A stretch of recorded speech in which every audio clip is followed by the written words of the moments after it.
Shalom, family. Shalom. Let's do a mic check real quick. In the chat, if I'm loud and clear, give me a 2 in the chat if I sound like a robot. All right. Let me know what this audio do, man. Let me know if I'm loud and clear.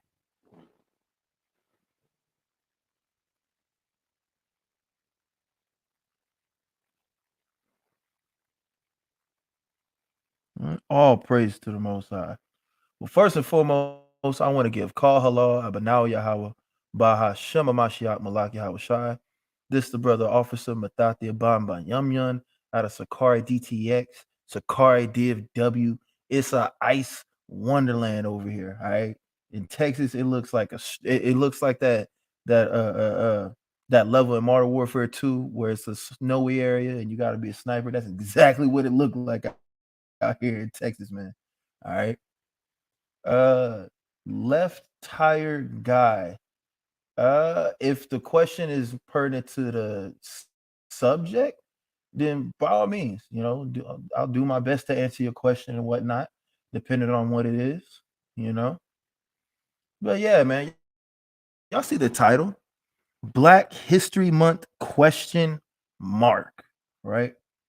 What is Black History Month? Do we celebrate Black History Month? Me personally, no, right?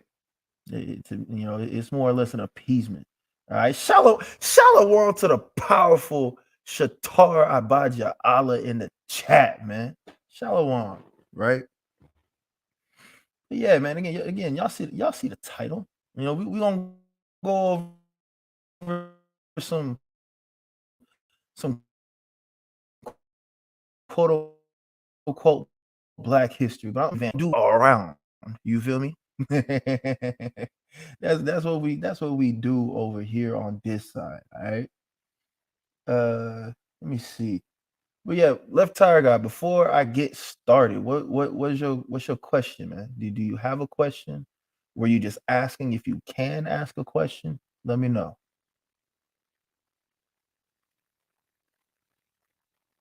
I guess while we wait on that guy, if you in the DFW area, the Fort Worth area, be sure to come on out. To the party area, 7th Street, where all the bars and stuff is at. Sakari DFW, we be out there, man. You know what I'm saying? May or may not be out there this weekend, depending on how the roads is. 'Cause look, I already seen like 4 cars slide into a ditch just by my house. All right. No question, left tire guy. That's cool. That's cool. Let's see. She said, Shalom, sis. Shalom, shalom. She said, every day is Black history. Hey, it's fact, Israelite history, sis. That's right. Israelite history. Hey, man, look, I wanted to go into the Tyree Nichols thing. Chief already covered it though.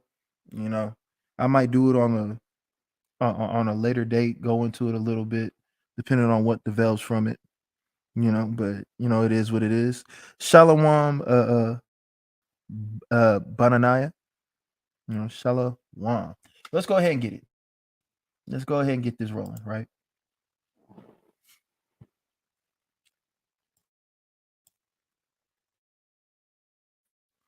We're gonna start with the origins. Read this whole because I guarantee you ask the average Black person, where did Black history start? I don't know. I have no clue. Of course you don't. You just celebrate what you get told to celebrate, right? Let's read this. The story of Black History Month begins in Chicago during the summer of 1915. An alumnus of the University of Chicago, with many friends in the society, Carter G. Woodson traveled from Washington, D.C. to participate in a national celebration of the 50th anniversary of emancipation sponsored by the state of Illinois.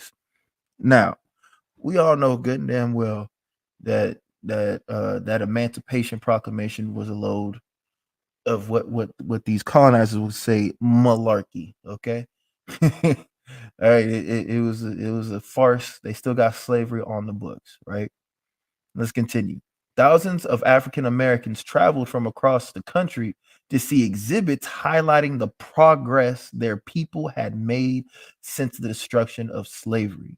Awarded a doctorate in Harvard 3 years earlier, Woodson joined the other exhibitors with the Black History display.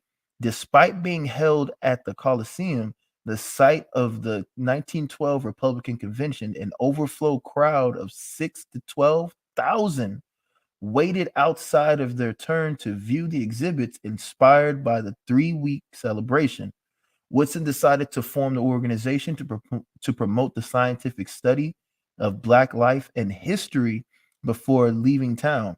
On September 9th, Woodson met the Wabash YMCA with A.L. Jackson and three others and formed the Association for the Study of Negro Life and History, the ASNLH. Again, I guarantee you, your average so-called black man or woman or child is not going to notice. They definitely didn't teach this in school. I guarantee it. He hoped that others would popularize the findings that he and other Black intellectuals would publish in the Journal of Negro History, which he established in 1916. As early as 1920, Woodson urged Black civic organizations to promote the achievements that researchers were uncovering. A graduate member of Omega Psi Phi.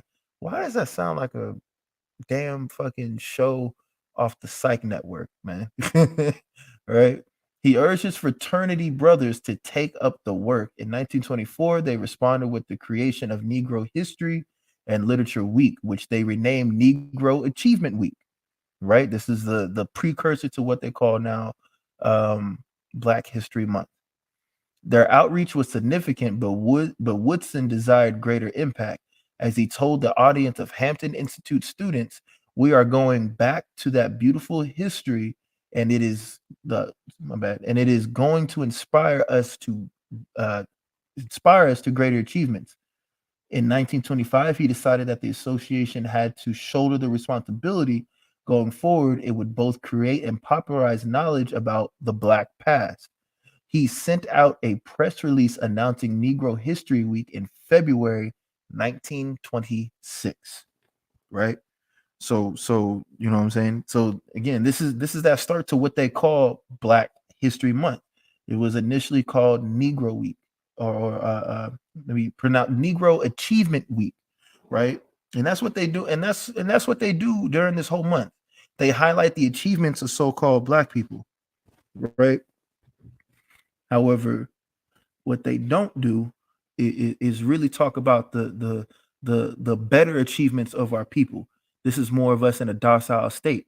The achievements of us after we've been, let off the plantation, been trained like good old boys and girls, and not to, rise up and, smack massa in his face, right?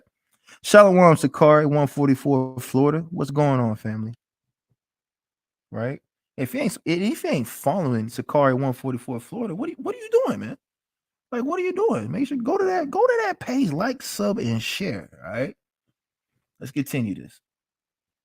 Woodson chose February for reasons of tradition and reform. It is commonly said that Woodson selected February to encompass the birthdays of two great Americans who played a prominent role in shaping Black history, namely Abraham Lincoln, Cap. We call it Cap. We all know what it is with Lincoln. We call it straight Cap. All right. And Frederick Douglass, whose birthdays are the 12th and the 14th, respectively. More important, he chose the reasons of the tradition since Lincoln's assassination in 1865. That's my comment. That's all I'm gonna say. That's my comment. I'm gonna leave it at that. That was my comment. Was the hand clap. All right. The Black community, along with other Republicans, had been celebrating the fallen president's birthday. And since the late 1890s, Black communities across the country have been celebrating Douglass. Well aware of the pre-existing celebrations, Woodson built Negro History Week around traditional days of commemorating the Black past. He was asking the public to extend their study of Black history, not to create a new tradition. In doing so, he increased his chances for success. Yeah, we're not finna read all of this. It's not happening. We got other sources to go to, right? But again, right? This is what's the start of what they call Black History Month. It started as Negro Achievement Week, and then as more and more achievements went, it created Black History Month. All right. But again, these are the achievements that benefit America. Let's be real here. Granted, do these achievements, affect us in our lives today? Absolutely. We got the internet, we got TVs, we got cell phones, we got cars, we got stoplights, we got all that stuff that helps us, you know, this broken society function, right? I mean, it's what we do. We touch something and it's gold, man. This is what we Israelites do, man. We touch something and it turns out great, all right? But yeah, man, this was that start of it. But see, there's a couple of achievements that I definitely want to highlight because it's some achievements that they don't never talk about in these schools, man.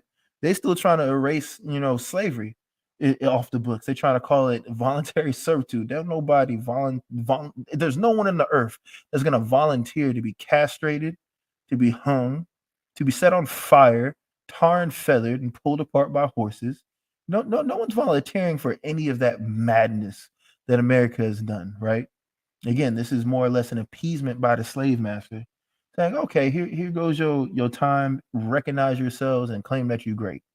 That's all that it is, right? It does nothing but be conducive. This is the one time a month where black people will say, "Oh, I love black pride, black this, black that." Okay, cool. I'm gonna see you Saturday and or Friday this entire month. This entire month, we're gonna see y'all so-called black people, right? We gonna say, "Hey, brother, hey, sister, how y'all doing? Y'all got a couple minutes to talk to another black man?" Nope. We gonna get them deuces, the black power fist. Oh no, I know it, brother. It's love, brother. It's love. Well, if it's love, then come show me some love, man. Come say what's up to your black brother, right? This is just another way for our people to be fake and put on a facade to how can I put it, to lull us back to sleep, right? That's exactly what it is, man. Right? Shalom to the powerful Raquam, son of Manasseh, man. Right? Let's keep it going. I want to highlight somebody since sort of quote unquote black history again. We revamping it. It's Israelite history all year long, right? And then a year after that, and a year after that. All right. It's always Israelite history first and foremost. All right. Let's get one of my people. We gonna acknowledge some achievements. All right, that's what we're gonna do. We're gonna acknowledge some achievements today. Let me zoom in on this. Let me zoom in on that right there. Yeah, there we go.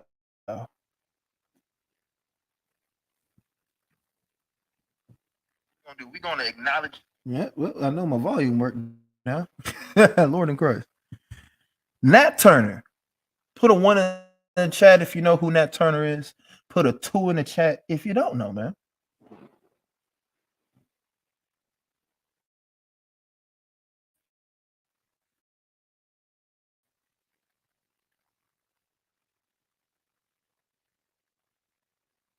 Raquam know who he is. There we go. There we go. There we go. Oh praises. Oh praises. Yeah, man. We like I said, we acknowledging achievements right now, man. Let's read about this powerful Israelite, what they call Black History Month, Israelite History Month, Israelite History Year. That's what we doing, man. Who the hell? Look, hey yo, Kodak Black done joined the Air Force. Yo, you can't tell me that this dude at the bottom of the street don't look like no Kodak Black, bro. I don't know who decided to put him on this goddamn ad for the Air Force, but bruh, this man, he look like Kodak. All right, let's get serious. Let's get serious. And this is off of the Britannica. Kevin does SICARRI DTX shows love to the blind, righteous justice and correction to the wicked, the water. Yadi, sorry. No, you good, you good. Well, technically, this isn't Yadi, brother. This is Matatia. But much appreciation, the water, right? But yeah, no, if y'all didn't see that ad, hey man, you missed it. That dude looked like like Kodak. But anyways, right? Let's get this. Nat Turner, born October 2nd, 1800, in Southampton County, Virginia, U.S. Died November 11th, 1831. In Jerusalem, Virginia. Black American slave who led the only effective sustained slave rebellion, August 1831 in U.S. history, spreading terror throughout white, my bad, spreading terror throughout the white South. His actions set off of oppressive legislation prohibiting education, movement, and assembly of slaves, and stiffened pro-slavery uh, anti-abolitionist convictions that persisted that the region until the American Civil War. This man was going around and he, hey man, chill out. I do not look like Kodak, bro. That's cold blooded. I'm way too light skinned, and I'm not Haitian enough. but anyways, this he rose up fellow slaves, right? Killed the coons of the slaves because they was gonna snitch, and set out and started a rebellion, man. And he was giving it to them. What's the best phrase? Them cauliflower coalitionists, right? Them colonizers. Get this man a hand. Give Nat Turner a hand. His people in a pursuit of freedom and liberation from them. See, there's not enough rebellious slaves no more. Now we get killed and we just, oh, let's march in the street. Nah, that wasn't going for that. What the fuck is this? Salakia for my language. Britannica, you need to fix your ads, man. You doing too much. You wonder why people don't come to your site. You got too many ads on this. Anyways, let's continue this. Turner was born. It's a lot. Oh my God. Where we leave off? Right there. Turner was born the property of a prosperous small plantation owner in a remote area of Virginia. Yes, we were considered property. Still are to this day. His mother was an African native who transmitted a passionate hatred of slavery to her son. Shout out to that. Shout out to moms, man. Shout out to moms who passed down that hatred of pain and affliction and enslavement to her son to know, so that way he can know that he should hate those who oppress him. Shout out to that mother right there. All praises, right? He learned to read from one of his master's sons, and he eagerly absorbed intensive religious training. In the early 1820s, he was sold to a neighboring farmer of small means. During the following decade, his religious ardor tended to approach fanaticism. Oh my God, that's a mouthful. But yeah, fanaticism, which I'm pretty sure is what they call us now. And he saw himself called upon by God to lead his people out of bondage. Oh, praises to the Most High. He began to exert a powerful influence on many of the nearby slaves who called him the prophet. Hey, man. You see? Israel can be prophets, man. In 1831, shortly after he had been sold again, this time to a craftsman named Joseph Travis, a sign in the form of an eclipse of the sun. Oh, I did not know this. A sign in the form of an eclipse of the sun caused Turner to believe that the hour to strike was near. His plan was to capture the armory at the country seat. Oh, damn. Having gathered many recruits to press onto the dismal swamp 30 miles or 48 kilometers to the east, where capture would be difficult. On the night of August 21st, together with 7 fellow slaves in whom he had put his trust, he launched a campaign of total annihilation, murdering Travis and his family in their sleep, and then setting forth on a bloody march to Jerusalem, all praises, In 2 days and nights, about 60 white people were ruthlessly slain. That's right. That's right. You see, they're not gonna teach you this in school, man. They not. This man was full of zeal and full of the spirit, man. You see that? You see that, man? This man was in the spirit. He knew that these people was not his friends, right? He knew this. And look at that. The Most High put the spirit on that man and say, "Hey, man, go, shake up these Edomites, man. Go shake them up." All right. And if you did not know, back in ancient times, which like when I'm gonna read that part again, up at the top in 1831, shortly after he had been sold again, this time to a craftsman named Joseph Travis. A sign in the form of an eclipse of the sun caused Turner to believe that the hour to strike was near.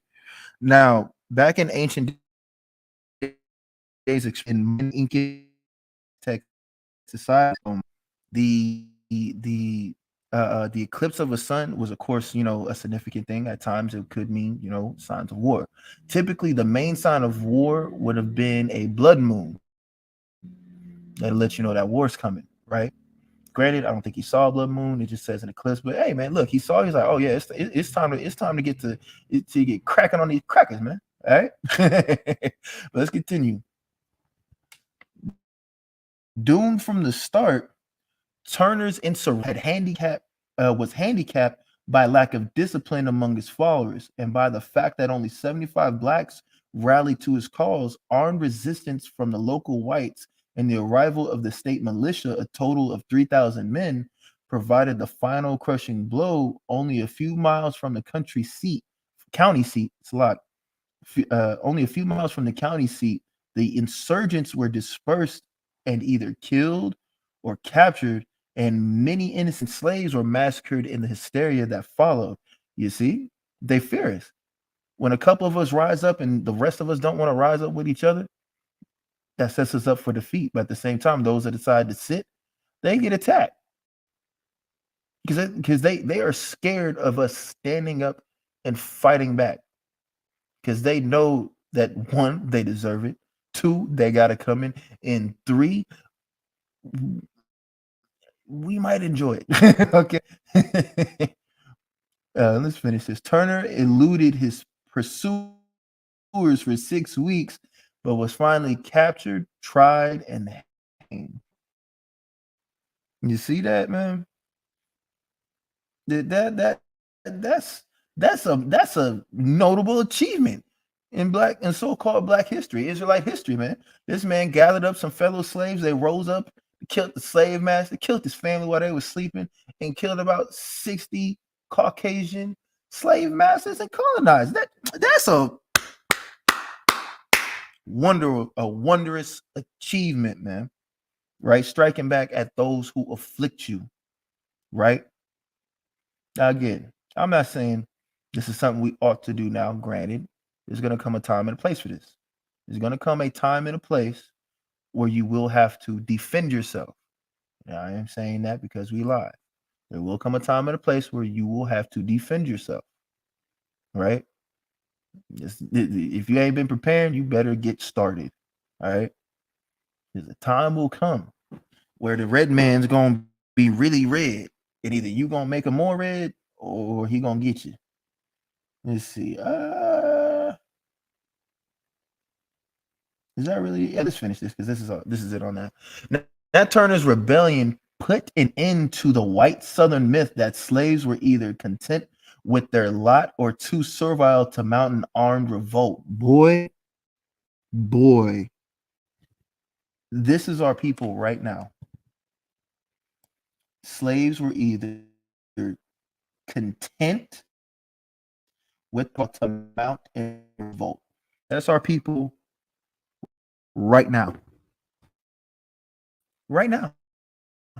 You do catch a couple of so-called black people, a couple of Israelites that are like, man, what y'all doing? Y'all just standing out here, y'all talking, you ain't doing nothing. We're gonna take up arms and stuff like that. That actually happened this past Saturday. And I asked the brother, it's like, okay, cool. You want to go head to head with him? Tell me, how are you going to stop a missile being launched from Washington D.C. and hitting your front door and not even touching the door hinges? What you gonna do to stop that? What you gonna do uh, uh, um, when the National Guard comes stomping through your streets?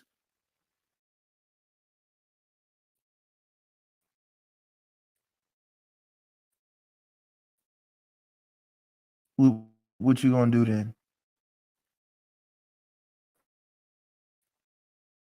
It's not the time to strike right now. But at that same time, our people need to realize you need to prepare yourselves. One, stop trying to beef with the Most High. It's not a beef you finna win.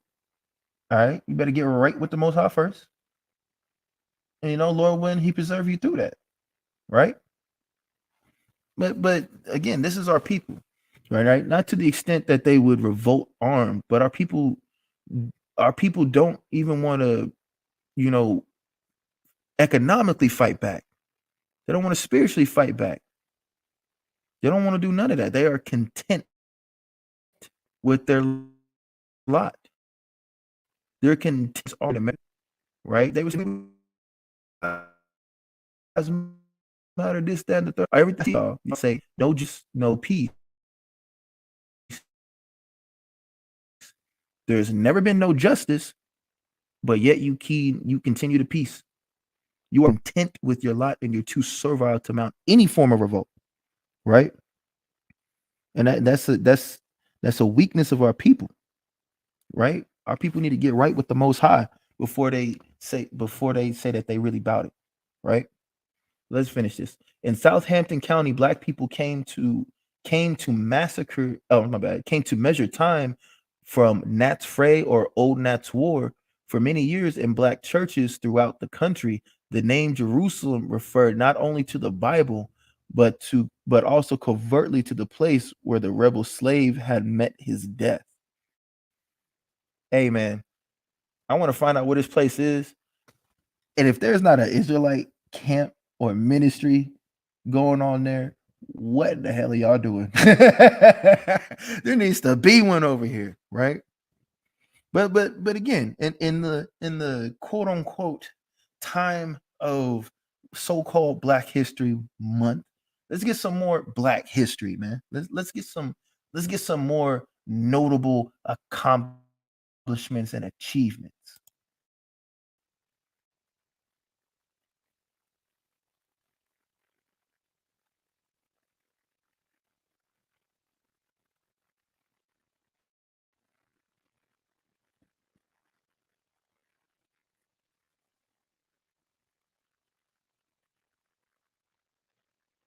Lord in Christ, this is taking 5 years to load. Come on now. It ain't that deep. Spectrum, you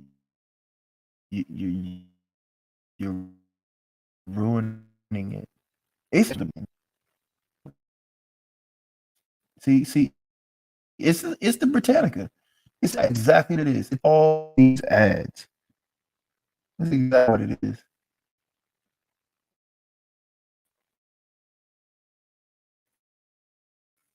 Matter of fact, give me one in the chat if I sound like a robot right now, because I know sometimes low. Hey, give me a. Yeah, it is definitely the tabs. It's definitely the tabs. Let me close some of these. But am I still coming loud and clear, or do I sound like a robot?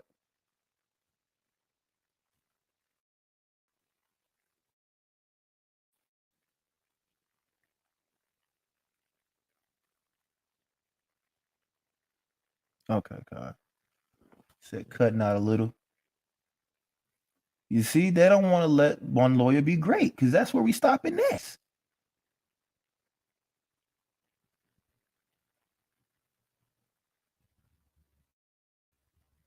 Me and Britannica gonna fight. Like that's a strict fact. Me and Britannica are going to fight.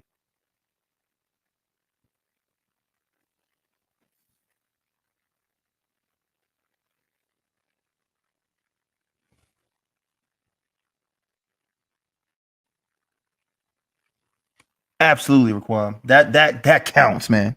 That counts. Quam Manessa. All right. Quam Manessa.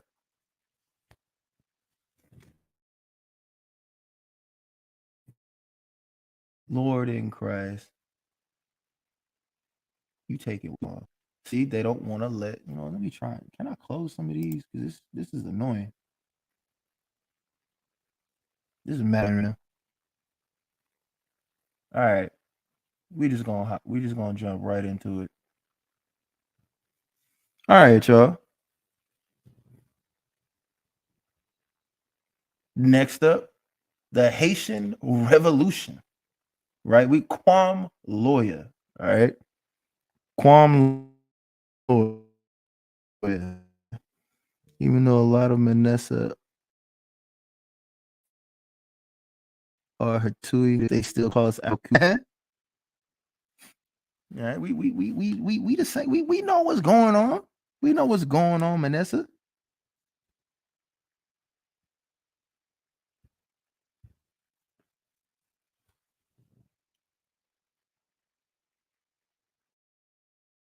Bruh. All right, hold on. I know my internet's not doing what I think it's doing. Let me get some ones in the chat if I'm coming in clear. Let me get a 2 if it's acting wonky. I see a couple of ones.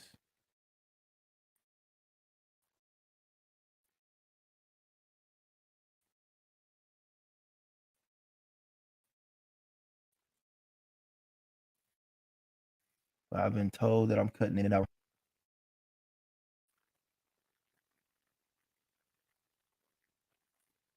Jose say 1, Matthias say 1, but Ananias say 1. Y'all stop saying, well, all praises. Yeah, we finna just go. I'm not about to wait all day for low because all the important stuff is here right now. Here we go. The Haitian Revolution, dated 1791 to 1804. Again, Quam lawyer. Some more notable achievements in quote unquote Black history, aka Israelite history. Revolution of 17 1804 between Haitian slaves, colonists, the armies of the British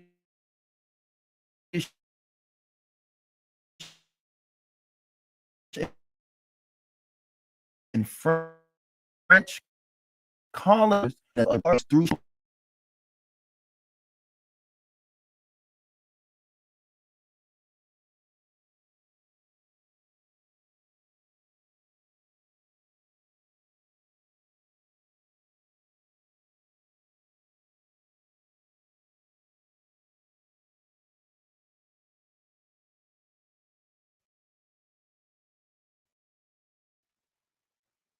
Lord in Christ. You see how the devil do? See how the devil do. Okay, it looks like it's finally done uploading 5,000 of these things. All right, how about now? How about now? Am I choppy? Am I good?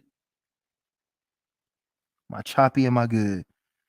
Raquam said we good. It's because the devil be hating. That's why. That's why y'all stop. The devil be hating, right? That's right. That's right. That's right.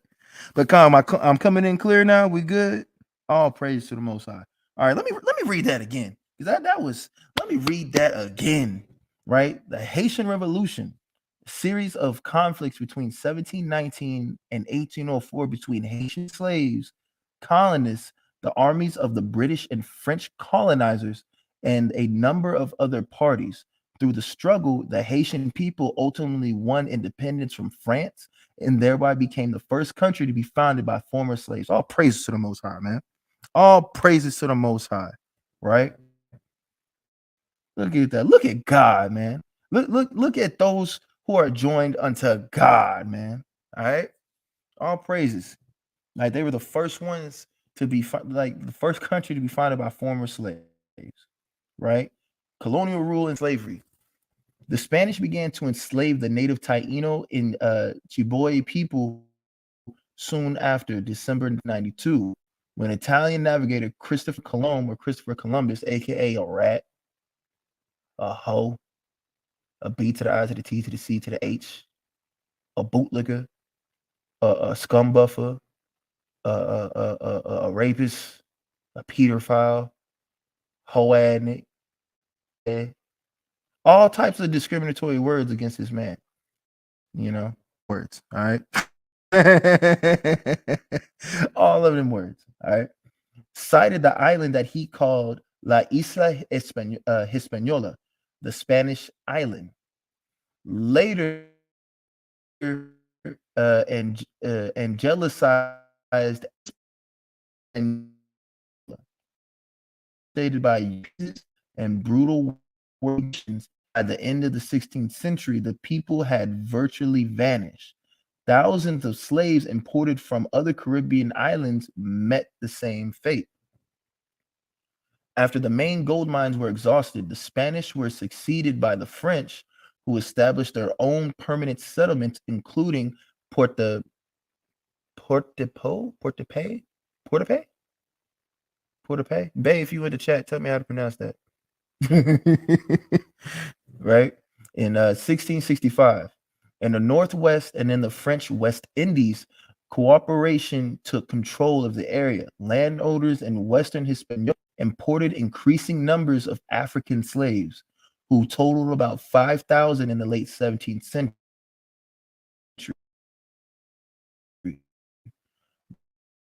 By 1789, on the eve of the French Saint Domingue, Lord in Christ, as the French called their colony, was 556,000 and included roughly 500,000 African slaves, 32,000 European colonists, and 24,000 refugees. I don't even know what that is. Free mulattoes, people of mixed African and European descent, or blacks. All right. I guarantee you this is a derogatory word. I get it. I guarantee derogatory. Conscious, Lord in Christ.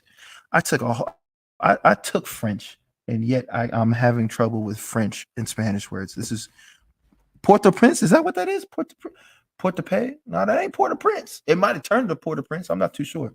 We got to get with Levi on that one. All right. But Haitian society was deeply fragmented by skin color, class, and gender.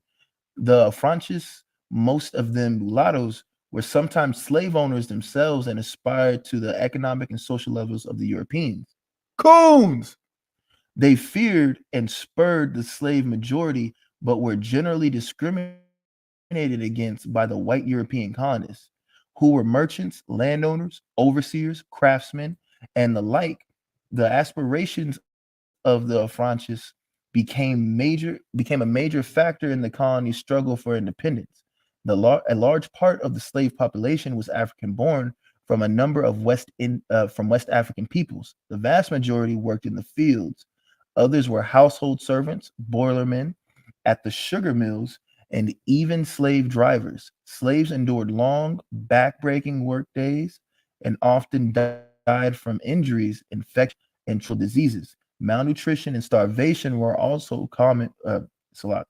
Malnutrition and starvation also were common. Some slaves managed to escape into the mountains interior, where they became praises to the Most High. All praises. Oh, I said it right. Thanks, babe. All praises. Look at it. You see that, man? Do you see it? You see Quam lawyer. All right. Let's get some more. Against this background arose a revolution, beginning a series of conflicts from the early 1790s among causes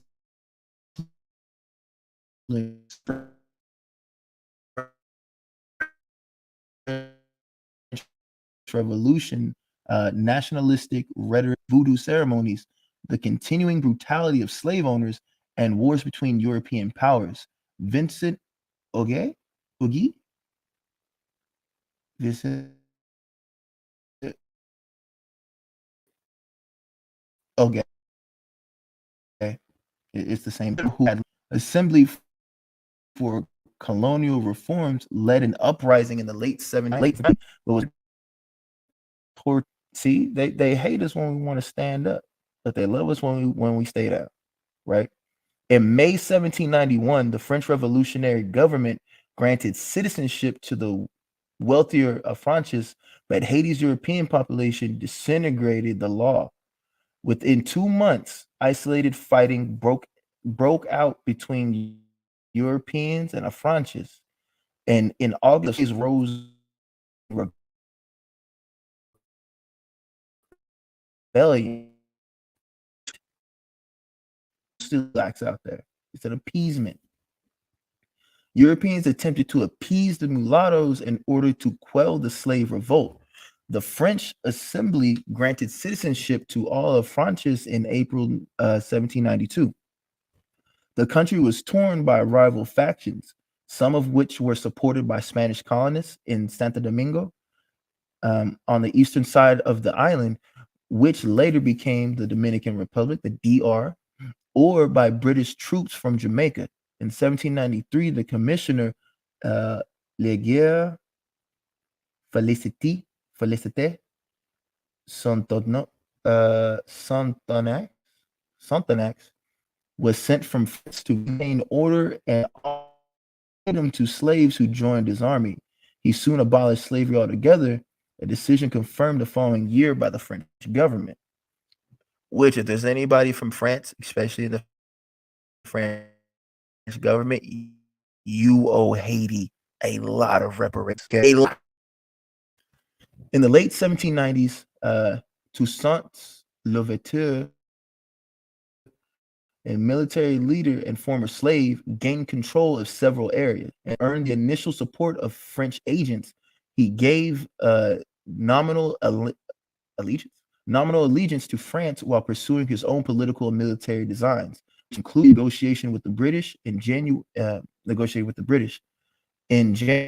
1801. Toussaint conquered Santo Domingo, and in May of that year, the peasant back to Russians under military rule and encouraged many of the French proprietors to return. In December 1801, Napoleon Bonaparte, that little gimp, that man was like 3 feet tall. But let me read that again. In December 1801, Napoleon Bonaparte, later Napoleon I, wishing to maintain control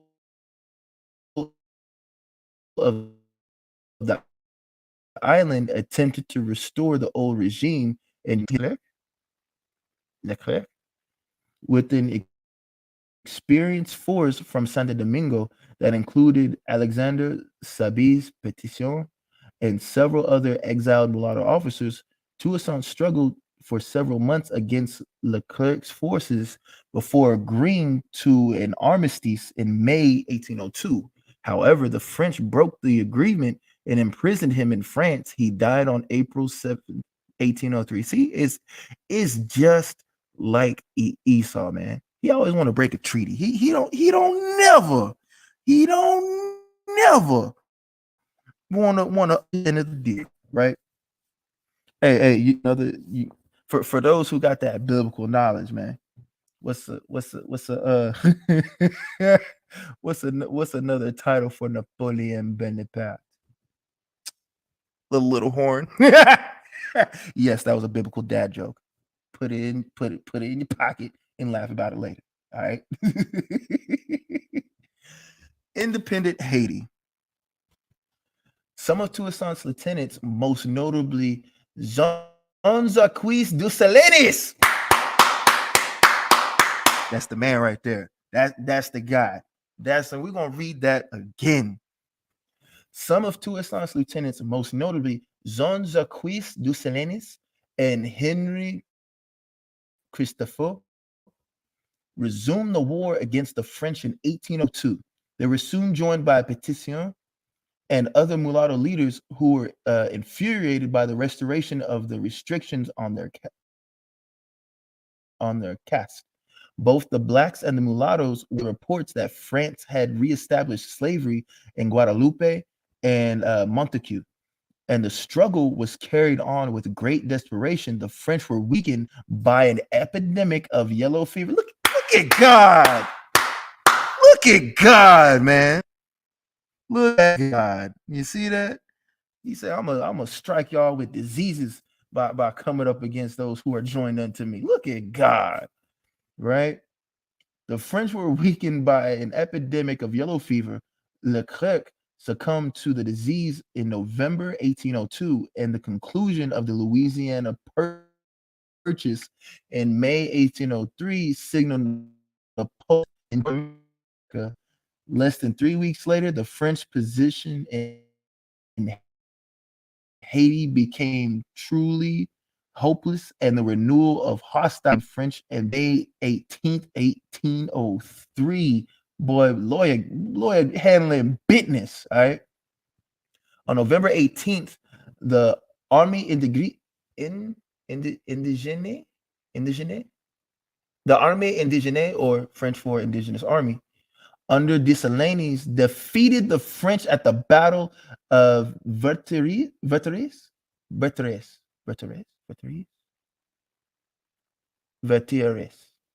That's what we're going with. And French General Jean Baptiste Don-Étienne de Vemeur, Commandant de Rochambeau, surrendered. Captain Frances,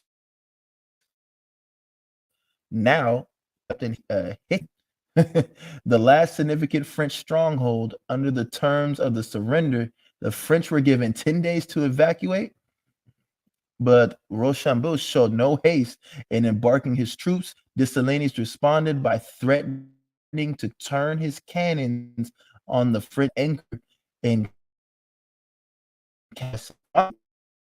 would fall Saint since the resumption of the Napoleonic Wars to carry out the evacuation. Man, get a most high ahead. He's whooping this French man's ass. All praises, right?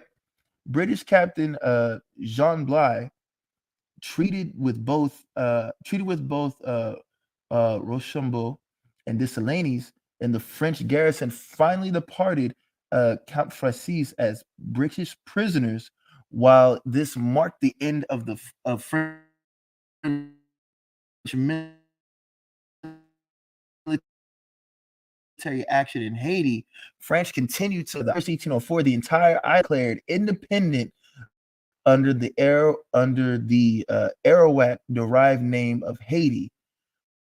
Many European powers and the Caribbean surrogates ostracized Haiti, fearing the spread of slave revolts, whereas reaction in the United States was mixed. Slave-owning states did all they could to suppress news of the rebellion, but merchants in the free states hoped to trade with Haiti rather than with European powers. More important, nearly the entire nation was utterly destitute, a legacy of slavery that has continued to have a profound impact on Haitian history. Look at that, man. You see, is there more? How much more is on this? Let's see. We had 916. We can finish this. We can finish this. We can't. Hey, man, look, we cannot forsake some full history, man. In October 1804, Dessalines assumed the title of Emperor Jacques the First. But in October 1806, he was killed while trying to suppress a mulatto revolt, and Henry Christophe took control of the kingdom from his capital in the north. Civil war then broke out between Christophe and Sabise Pétion, who was based at Port-au-Prince in the south. Christophe, who declared himself King Henry the First in 18 to the economy, that turned to work on the plantations. He built a spectacular palace, Sanssouci, as well as an imposing fortress,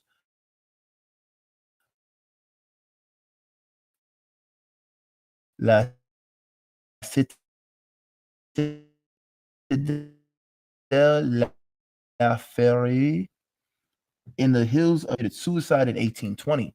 It was not until 1825 that France recognized Haiti's independence, a large uh, amenity of 100 million francs with the repayment period until 1887. France got paid for losing slaves, but Haitians didn't get paid for their slavery, man.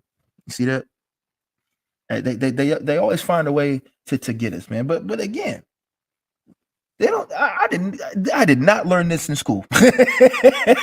They did not teach this in school. We'll talk about Black history, Black achievements all the time, but what about the Haitian rebellion, man? Why don't they teach that? Right? Let's talk about that. Let's talk about these beautiful, notable things, man. Where Bon Lawyer, right? The tribe of Lawyer, Quam Lawyer, right? Say, you know what? All you Frenchmen, all you European, you gotta die, man. You gotta get out, or you gotta die, or you gonna die while you getting out, right? And like the plantations, they went to Cuba, Colombia, Argentina.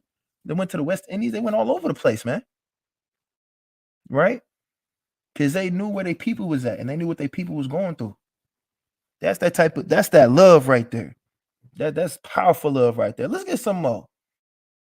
Because we've been on Southern Kingdom, right? Let's show Northern Kingdom some love. Really? History Channel? That's how you gonna do me? You gonna do me like that? That's sad and disrespectful.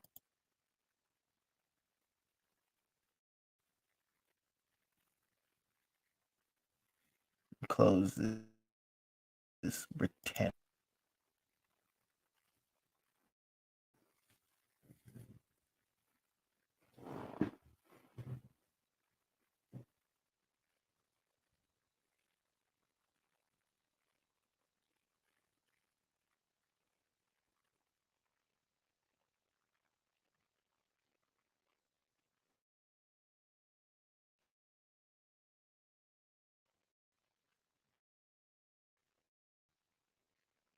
Just look.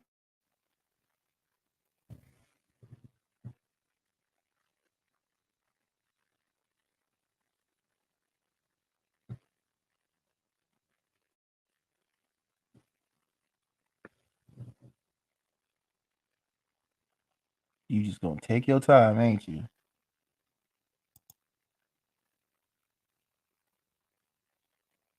And see, these scholars, these sources are just acting up right now. That's what's going on.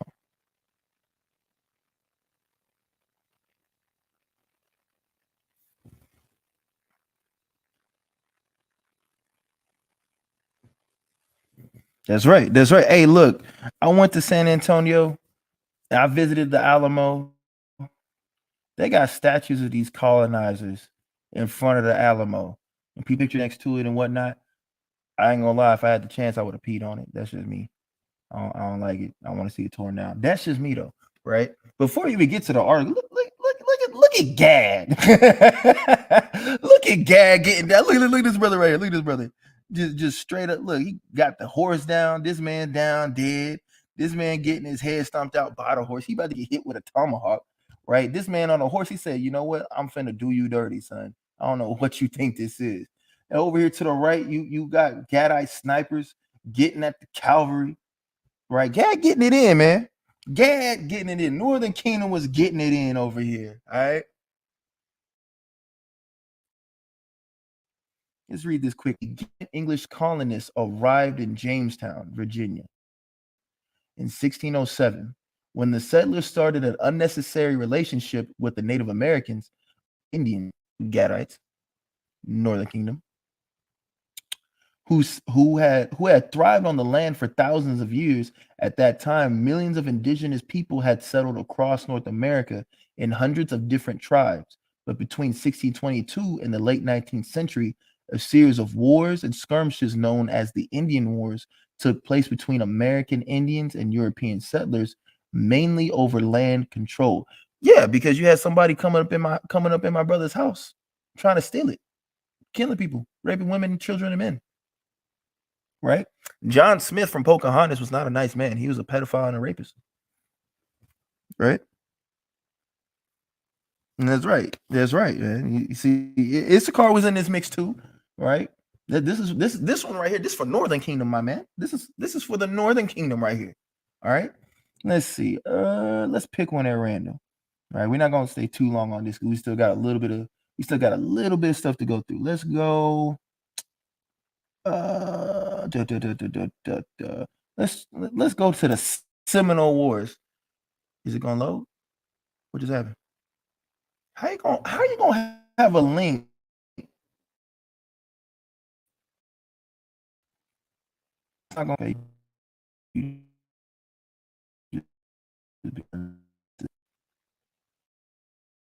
Okay, thank you.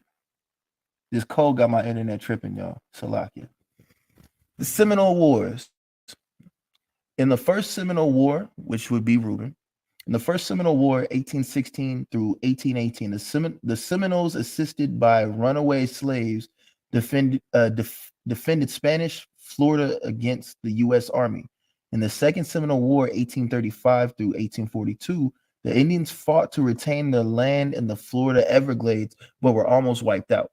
The Third Seminole War, from 1855 to 1858, was the Seminoles' last stand. After being outgunned and outnumbered, most of them agreed to move to Indian reservations in Oklahoma. In 1830, President Andrew Jackson, Hoanik, signed the Indian Removal Act, HOAS Act, allowing the U.S. government to relocate Indians from their land east of the Mississippi River. In 1838, the government forcibly removed 15,000 Cherokee from their homeland and made them walk more than 1,200 miles west. Over 3,000 Indians died in the grueling route known as the Trail of Tears. The involuntary relocation fueled the Indians' anger toward the U.S. government, and they have every right to be pissed. Every right, still to this day. To this day, all right? To this day, they still got ammunition to be mad. In 1832, Chief Black Hawk led around 1,000 Sauk and Fox Indians back to Illinois to reclaim their land. The battle, known as the Black Hawk War, was a disaster for the Indians who were greatly outnumbered by the U.S. Army, militias, and other Indian tribes. Right? See, our people just going through it, man. Let's see. Let's get another one real quick. 19th century war.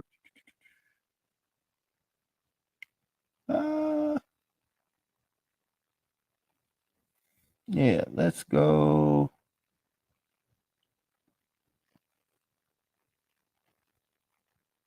The French and Indian War. Lord of Christ. The French is just getting their ass whooped all over the place. They are getting whooped over the place. Lord in Christ. Let's start here. Colonial period Indian Wars. On March 22nd, 1622, Powhatan Indians attacked and killed colonists in eastern Virginia. All praises to the Most High. All praises. Known as the Jamestown Massacre.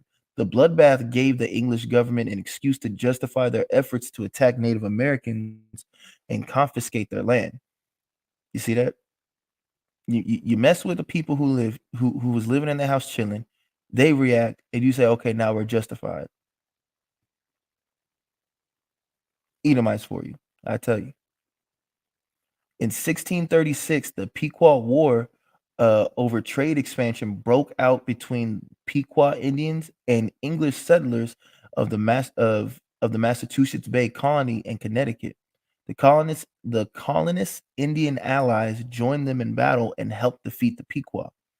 A series of battles took place from, well, if I'm not mistaken, this was actually the precursor to Thanksgiving. If I'm not mistaken. If I'm not mistaken. Uh Gad is mighty. The most I said that Gad gotta take a couple L's though, but it's all good though. 5 de Mayo French got B2. Hey man, you see? You see? A series of battles took place from 1636 to 1659 between New Netherlands settlers in New York and several Indian tribes, Lenape, the Sus Susquehannocks. I know I'm butchering that name. The Algonquins and the Esopus. Hey, Gad, you gotta help me. I don't know how to pronounce this, bro. Gad, you gotta help me out. Some battles were especially violent and gruesome, sending many settlers fleeing back to the Netherlands. All praises to the Most High. All praises. All praises. Right? Let's get one more. Let's get King Philip's War. King Philip's War from 1675 to 1676, also known as Metacom's War, began after bands of Indians led by Wampanoag. I know I'm butchering this. Chief Metacom, later called King Philip, grew frustrated with their dependence on the Puritans and attacked colonies and malicious strongholds throughout Massachusetts and Rhode Island. All praises. The attacks ignited a series of battles for power along the Connecticut River Valley between Metacom's warriors and a large colonial militia and their Mohawk allies. The war ended with Macomb's beheading and the dissemination of the Native American Indians in his coalition. I ain't gonna lie, reading this makes me want to play some Assassin's Creed 3. I ain't gonna cap. But all right, all praises. Now let's get some biblical Black history, right? Let's get some more so-called Black history, which is really Israelite history, right? Because that's what we're going over. Let's get this out of here. And who better to start with? Oh, you gonna load for me today? Don't hold me. You gonna make me refresh? You see, right when we get to because we gonna open it up with some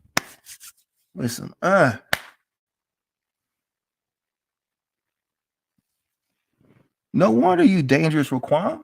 Your grandma was a 100% Mohawk Gedda. You look, man. No wonder you dangerous. All right, but all praises. But look who we got to start with. Some more Israelite, aka Black history. Of course, on the SICARRI page, we got to start with the SICARRI.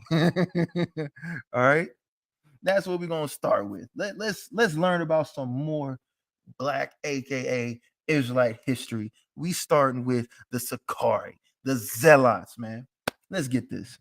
The SICARRI, or that's how you okay, cool. SICARIum were a splinter group of Jewish zealots who, in the decades preceding Jerusalem's destruction in 70 CE, strongly opposed the Roman occupation of Judea and attempted to expel them and their sympathizers from the area.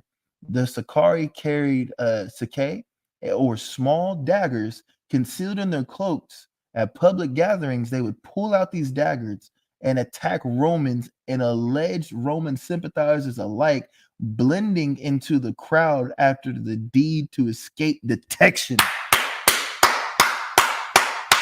That's right. That's right. You see that, man?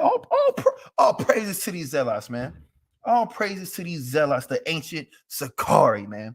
If you haven't seen Ancient Black Ops on YouTube talking about the SICARRI, you're tripping. Yeah, absolutely 1000% you're tripping. Also, the idea for Assassin's Creed, if the rumor still goes out, is pretty much centered around, you guessed it, the SICARRI.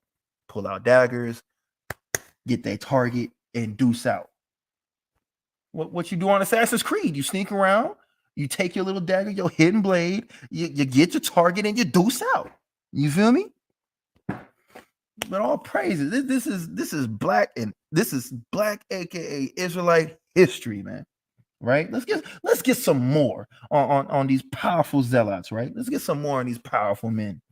The SICARRI are regarded as one of the earliest known organized assassination units of cloak and daggers, predating the Islamic Hashishin and the Japanese ninja by centuries. Yeah, we started it. We started it. We started to get over it. We started it. All right. The derived Spanish term sicario. Look. Yeah, so I posted it. Oh no, he put Los Sicaros or sicario is used in contemporary Latin America to describe a hitman. Facts. See, back in the day, we pulled out them real daggers. Now today, we pull out them spiritual daggers. Do you see the growth? Do you see the growth? All right. Bananaya, the water, Yahweh Shem Shai Barakatah. All praises. That's right. The original ninja assassins. That's a fact. Right? Let's get some more on this.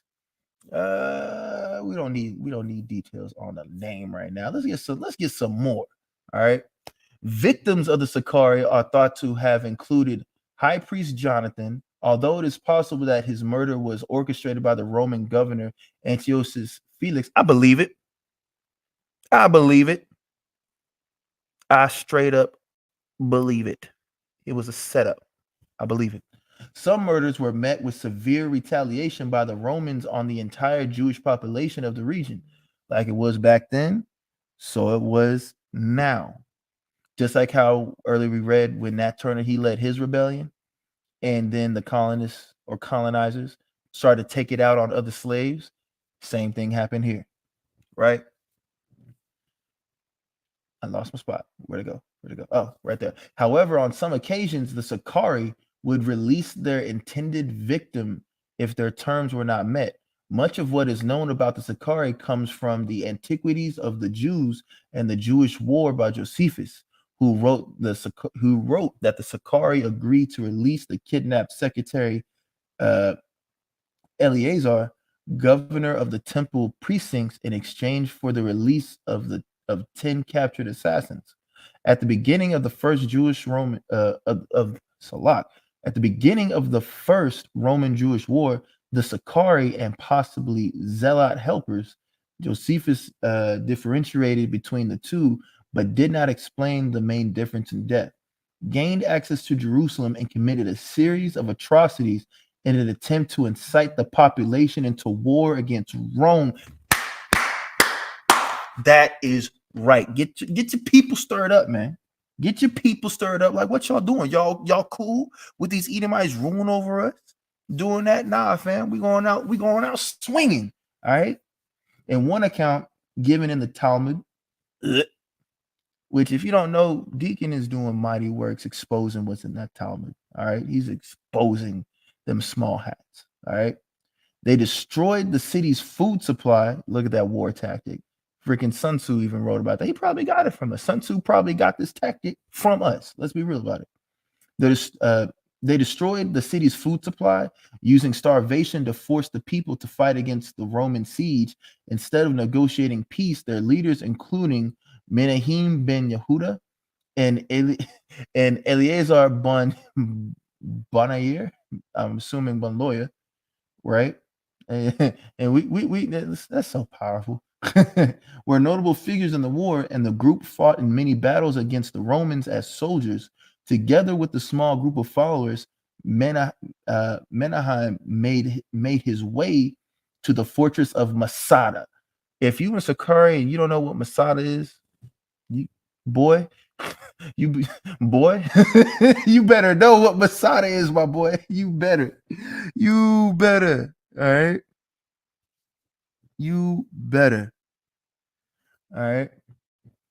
Let me read that again. Menahem made his way to the fortress of Masada, took over a Roman garrison, and slaughtered all 700 soldiers there. They also took over another fortress called Antonia and overpowered the troops of Agrippa II. He also trained them to conduct various guerrilla operations on Roman convoys and legions stationed around Judea.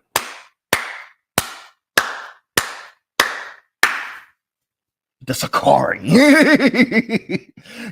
Josephus also wrote that the SICARRI raided nearby Hebrew villages, including Engedi, where they massacred 700 women and children. I don't know about that, Josephus. You sound like you might be tripping, bro. I don't know about that one. Zealot, SICARRI, and other prominent rebels finally joined forces to attack and temporarily take Jerusalem from Rome in 66 AD, where they took control of the temple in Jerusalem, executing anyone who tried to oppose their power. The local populace resisted their control and launched a series of sieges and raids to remove the rebel factions. The rebels eventually silenced the uprising, and Jerusalem stayed in their hands for the duration of the war. The Romans finally came to take back the city, and they led counterattacks and sieges to starve the rebels inside. The rebels held for some time, but the constant bickering and lack of leadership led to the group's disintegration. You see, you can't be bickering with your brothers, man. You got to have a strong, powerful leader. Not everybody can be a chief. Sometimes you got to be a soldier. All right. It is what it is.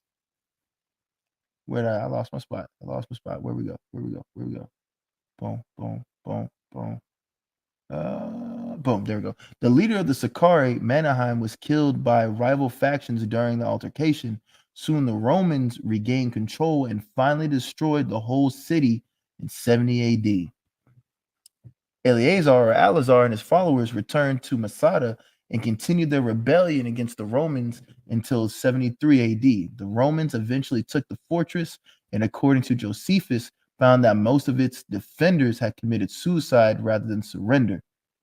What's that famous quote from Black Panther? Not the second one, but the first one.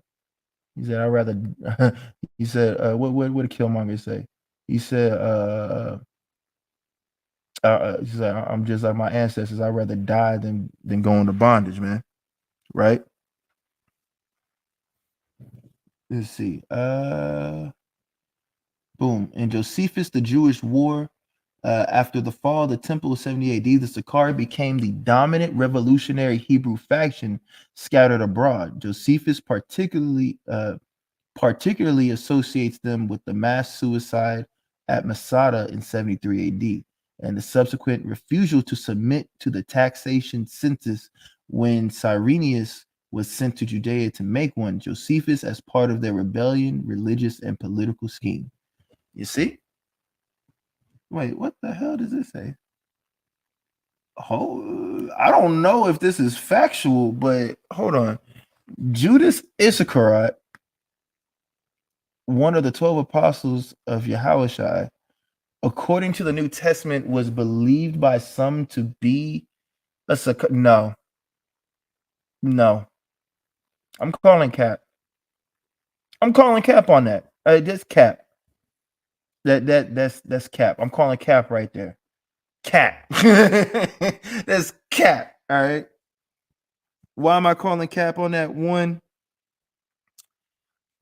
I need some proof on that. Two, man, look, if you following Yahushua while he actually walking on this earth, do you really think you got time to go do some hit and run tech? Nah, fam. Nah. I'm calling cap on that. All right. But yeah, man.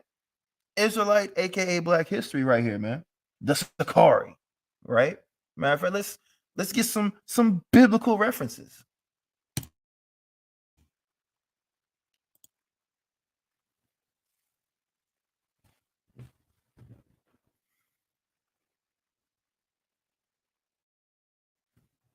We're gonna read this in a couple different translations. And as this is Acts 21 and verse 37. And as Paul was to be led into the castle, he said unto the chief captain, May I speak unto thee? Who said, Canst thou speak Greek? Art thou not Salak, art not that Egyptian which before these days madest an uproar and leddest out into the wilderness 4,000 men that were murderers? Okay. Let's get another quick. Okay, these people are murderers. What else are they? Let's see. Okay, they could just be regular murderers.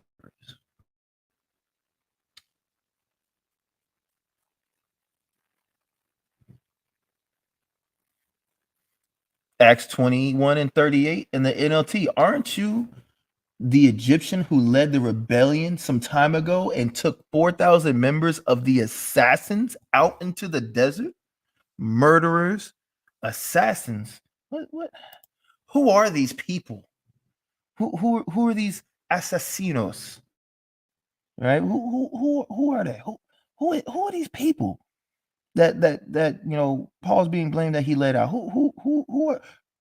Oh, Sicarios, the Sicari. Yeah.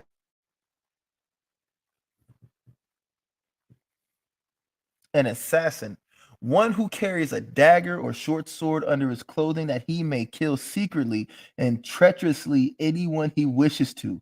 A cutthroat. You see that? Israelite history, man. It's all over the place. It's all over the place. All right. Let's get some more. Let's not because we started with some, some extra biblical sources for quote unquote black history, aka Israelite history. We went biblically, and of course, we had to start with the Sicari. We had to. There's no if, no ands, no buts about it. I would be remiss, and I would probably I would max myself out if I would have did anything else. All right, but let's get some more Israelite history that must be acknowledged. Notable accomplishments, which this right here was a notable accomplishment by the ancient Sicari. Very notable. Let's get another notable accomplishment.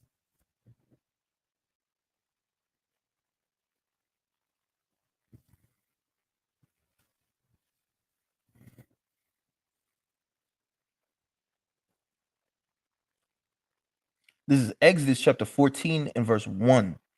And Yahweh spake unto Moses, saying, Speak unto the children of Israel, that they turn and encamp before Pi Hitharoth, between Migdol and the sea, over against Baal-Zephon. Before it ye shall encamp by the sea. For Pharaoh will say, Salat, for Pharaoh will say of the children of Israel, they are entangled in the land, the wilderness hath shut them in. And he will harden Pharaoh's heart that he shall follow after them, and I will be honored upon Pharaoh and upon all his hosts, that the Egyptians may know that I am Yahweh. And they did so. And it was told and it was told the king of Egypt that the people fled, and the heart of Pharaoh and of his servants was turned against the people. And they said, Why have we done this, that we have let Israel go from serving us? That he made ready his chariot and took his people with him. And he took 600 Trojan chariots and all the chariots of Egypt and captains over every one of them. And Yahweh hardened the heart of Pharaoh, king of Egypt, and he pursued after the children of Israel. And the children of Israel went out with on an high hand. But the Egyptians pursued after them all the horses and chariots of Pharaoh and his horsemen and his army, and overtook them encamping by the sea beside Pihathroth before Baal-Zephon. And when Pharaoh drew nigh, the children of Israel lifted up their eyes, and behold, the Egyptians marched after them, and they were sore afraid. And the children of Israel cried out unto Yahweh, and they said unto Moses, Because there were no graves in Egypt, hast thou taken us away to die in the wilderness? Wherefore hast thou dealt thus with us to carry us forth out of Egypt? Look at our people always complaining when something look like it going wrong. We always want to complain and blame somebody. Chill out. Just chill out. Hold fast. Though it tarry, wait. All right. Verse 12. Is not this word that we did tell thee in Egypt, saying, Let us alone, that we may serve the Egyptians? For it had been better for us to serve the Egyptians than that we should die in the wilderness. This is, boy, this right here. If this ain't our people, man, leave us alone. We just want to live our lives. I just want to go get something to eat. I just want to go party. I want to be a hoe. I want to have an OnlyFans. I want to twerk on Twitter. I want to do this. I want to do that. I want to do everything but serve the Lord. That's exactly our people. Always want to complain and want to. Our people are so complacent in being servants to heathen instead of being the nobles, the princes, and kings and gods that they are, man. Because they are so afraid to be great. Our people are so scared of being great. We rather give our greatness to other people. It's asinine, absolutely asinine. But let's get it. Let's read some more Black history. Verse 13. And Moses said unto the people, fear ye not, stand still and see the salvation of Yahweh. This is what salvation look like. When someone ever asks you, what does salvation look like? Oh, I'm gonna show you what salvation look like according to the Bible. I'm gonna show you. Exodus 14. All right. Let's read that again. And Moses said unto the people, fear ye not, stand still and see the salvation of Yahweh, which he will shew to you today. For the Egyptians whom ye have seen today, ye shall see them again no more. Yahweh shall fight for you, and ye shall hold your peace. And Yahweh said unto Moses, wherefore criest thou unto me? Speak unto the children of Israel that they go forward. But lift thou up thy rod and stretch out thine hand over the sea and divide it. And the children of Israel shall go on dry ground through the midst of the sea. And behold, I will harden the hearts of the Egyptians, and they shall follow them. And I will get me honor upon Pharaoh and upon all his hosts, upon his chariots and upon his horsemen.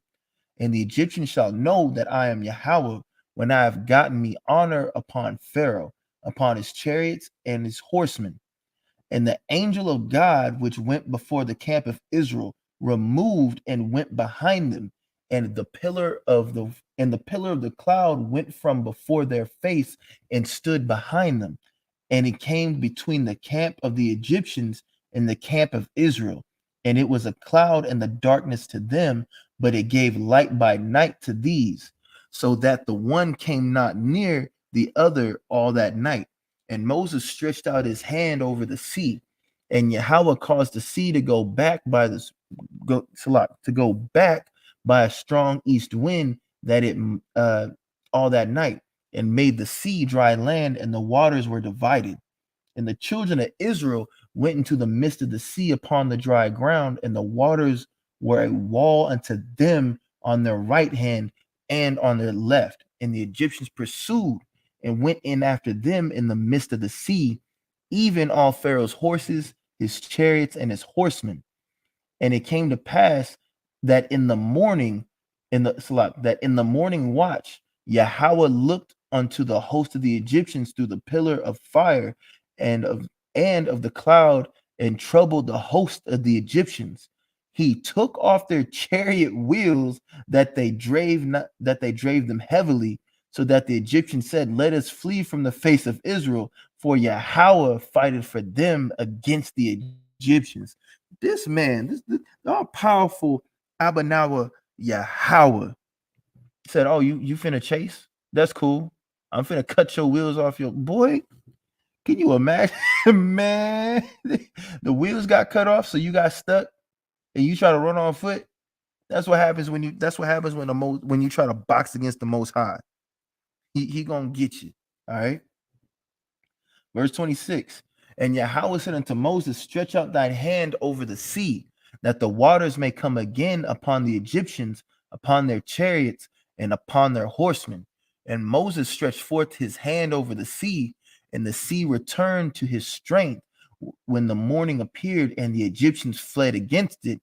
And Yahweh overthrew the Egyptians in the midst of the sea, and the waters returned and covered the chariots and the horsemen and all the host of Pharaoh that came into the sea after them. There remained not so much as one of them.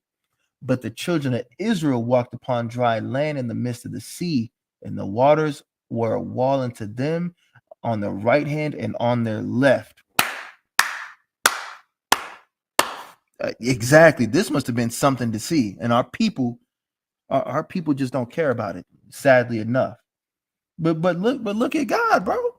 This is part of so-called Black history. This is a part of Israelite history, aka Black, Hispanic, and Native history. The Most High God killed Pharaoh, his armies. He split a sea open up for us, told us to walk through, let them Egyptians walk through, cut their wheels, and then crash the sea on top of them, bro. Who else has he done that for? Nobody.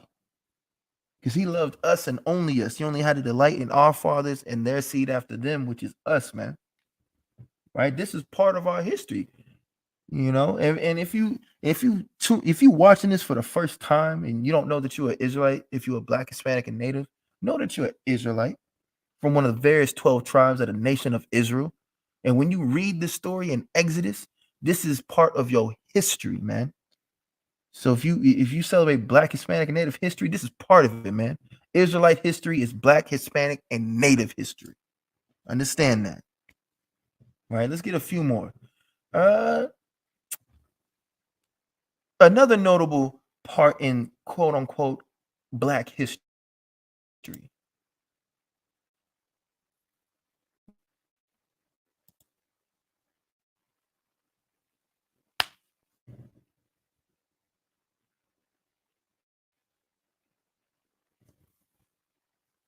Watch this.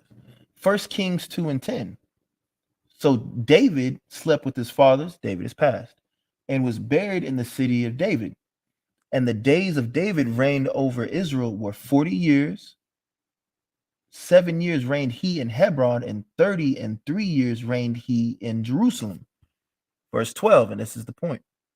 Then sat Solomon upon the throne of David his father, and his kingdom was established greatly.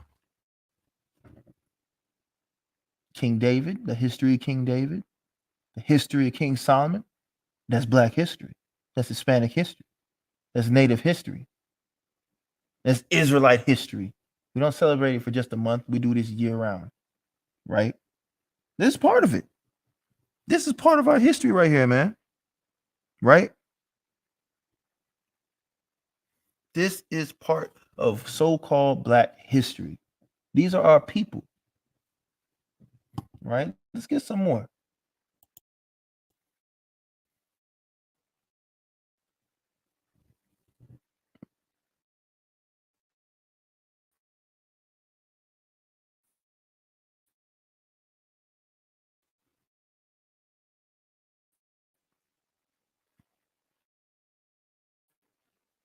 Because I got it in. Yeah, we just going of also known as the three children. This is in reference to Azariah, Masha'al, and Hananias. I believe that's the three names. But in Daniel 3, right? This is when they were tossed into the burning furnace, and this is a prayer of Azariah. And they walked in the midst of the fire, praising God and blessing the Lord. Then Azariah stood up and prayed on this manner, and opening his mouth in the midst of the fire, said, "Blessed art thou, O Yahweh, power of our fathers. Thy name is worthy to be praised and glorified forevermore. For thou art righteous in all the things that thou hast done to us. Yea, true are all thy workers. Thy ways are right, and all thy judgments true. And all the things that thou hast brought upon us and upon the holy city of our fathers, even Jerusalem, thou hast executed true judgment, for according to truth and judgment didst thou bring all these things upon us because of our sins." Acknowledging that we hey, look, we deserved it. We turn our back on you.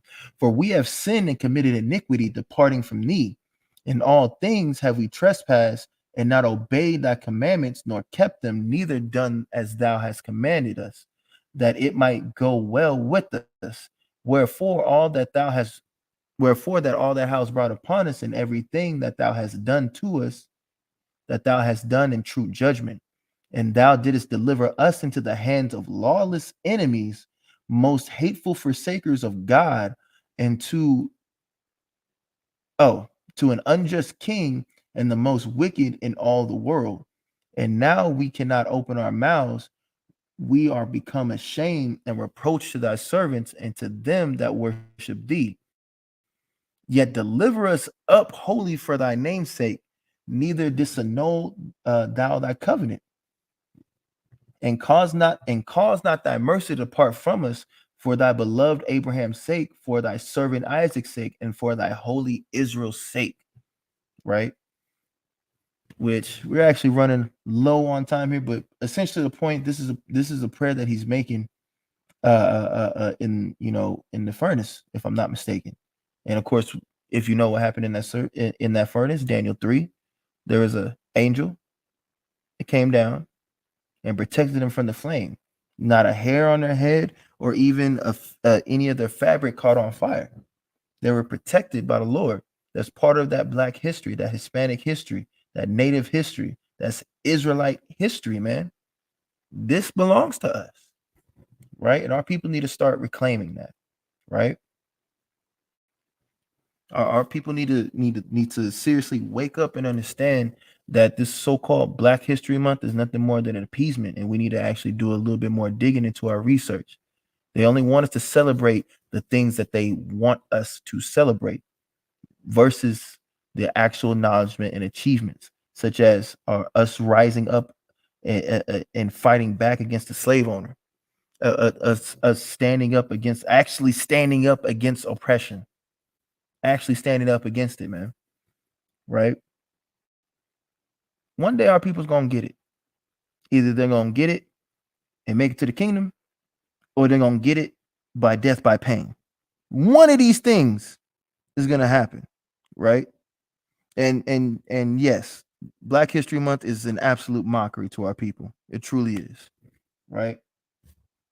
But with that, like I said, running low on time. I'm gonna go ahead and so with that, I want to give Paul Abanaw Yahweh Bahashema Mashiach Malaki Shai and Shalom.